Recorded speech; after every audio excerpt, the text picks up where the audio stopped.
अरे बहू, ला टीवी का रिमोट मुझे दे। तू कब से टीवी देख रही है? कपिल शर्मा शो का टाइम हो गया है। अरे जरा रुकिए माँ जी, अभी अभी तो मेरा सीरियल शुरू हुआ है। एक काम करिए, आप कपिल शर्मा को अपनी सहेली मीना आंटी के यहाँ जाके देख लीजिए।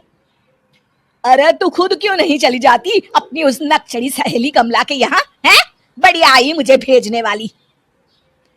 सीमा गुस्से से जवाब देती है, मुझे भी कोई शौक नहीं है आपके साथ बैठकर टीवी देखने का। फिर सीमा अपनी सहेली कमला के घर चली जाती है। अरे क्या बात है सीमा, अचानक इतनी रात को मेरे घर आना कैसे हुआ? अरे क्या बताऊं तुझे, मेरी सास के मारे तो घर पर टीवी देखना तक मुश्किल हो गया है, इसीलिए मैं तेरे घर पे आ गई हूँ टीवी देखने। अरे तू अपनी सास से इतना डरती क्यों है? अभी अभी तो तेरी शादी हुई है, अगर अभी से तू नरम पड़ गई तो तेरी सास तुझे घर की नौकरानी बनाकर रख देगी। तो बिल्कुल ठीक कहती है कमला, मेरी सास कुछ जरूरत से ज्यादा ही मेरा फायदा उठाती है। घर का सारा काम मुझे अकेली को करना पड़ता है।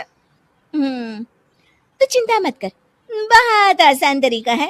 बस कल से तेरी सास तुझे जो भी काम बताए तू उसे करने से साफ मना कर दे। देख लेना, धीरे धीरे तेरी सास लाइन पर आ जाएगी। फिर अगले दिन से सीमा कमला की सिखाई हुई बातों को अपनाती है और अपनी सास से छोटी छोटी बातों पर झगड़ने लगती है। अरे बहू, सुबह से ये कपड़े बाथरूम में पड़े हैं, तूने अभी तक धोए क्यों नहीं?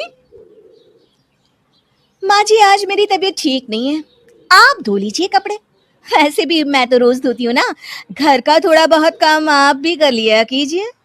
अरे बड़ी बदतमीज है तू, बहू होके अपनी सास से कपड़े धुलवाएगी? ये तो इस घर में कभी भी नहीं हो सकता। सीमा चिढ़कर अपनी सास को जवाब देती है। तो ठीक है, कपड़े इसी तरह पड़े रहने दीजिए, मुझे कोई फर्क नहीं पड़ता, मैं चली अपने कमरे में। फिर अगले दिन, अरे सीमा, तुमने अभी तक मेरे कपड़े नहीं धोए, मैं ऑफिस क्या पहन कर जाऊंगा? सुनिए जी, मैं आपसे साफ साफ कह देती हूँ, अपनी माँ से कहिए कि घर के काम में मेरा हाथ बटाया करे, या फिर एक नौकरानी का इंतजाम कर दीजिए। मैं अकेले इस घर का सारा काम नहीं कर सकती। अपनी पत्नी का ये रूप देख सुरेश बिना कुछ कहे चुपचाप अपने ऑफिस चला जाता है। फिर उसी शाम, अरे बहू, रात के 8 बज गए हैं और अभी तक तूने खाना नहीं बनाया, तो आखिर कर क्या रही है? आज मेरा खाना बनाने का मूड नहीं है, आज खाना आप बना लीजिए या फिर रेस्टोरेंट से मंगा लीजिए ना। अरे बड़ी अजीब है तू, अगर मुझे ही खाना बनाना था तो तुझे क्यों बहू बनाकर अपने इस घर में लाई हूँ? बस बहुत हो गया माँ जी, आप भी कभी कभी अपने हाथ पैर चला लिया कीजिए, सारा दिन बस यहाँ वहाँ टाइम पास करती रहती हैं।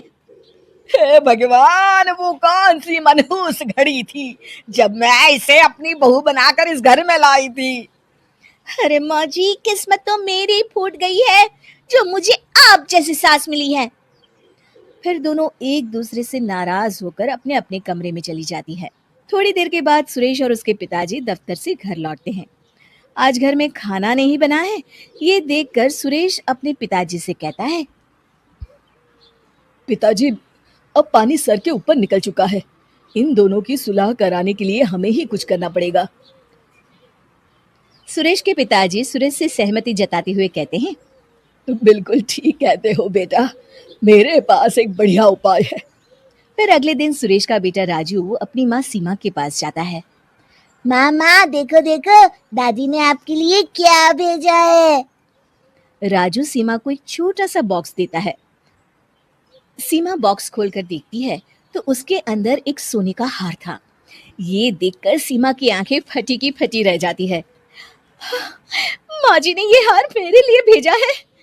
हाँ माँ, दादी अपनी पड़ोस की सहेली से कह रही थी कि मेरी बहू बहुत अच्छी है, मेरा बहुत ध्यान रखती है, घर का सारा काम अकेले संभाल लेती है। अच्छा वाह, अब मैं खेलने जा रहा हूँ। फिर राजू वहां से चला जाता है। थोड़ी देर के बाद राजू भागता हुआ अपनी दादी के कमरे में जाता है।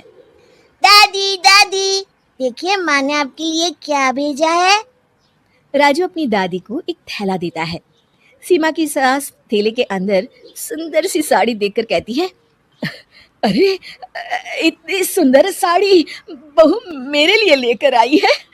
हाँ दादी, माँ तो अपनी सहेली कमला से कह रही थी मेरी सास बहुत अच्छी है, मेरा बहुत ख्याल रखती है।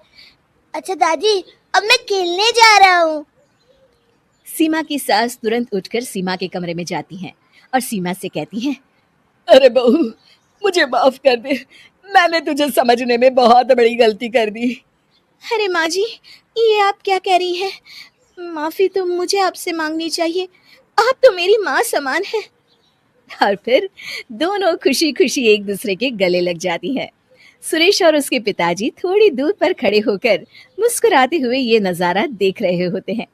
शिक्षा हमें अपने हर रिश्ते की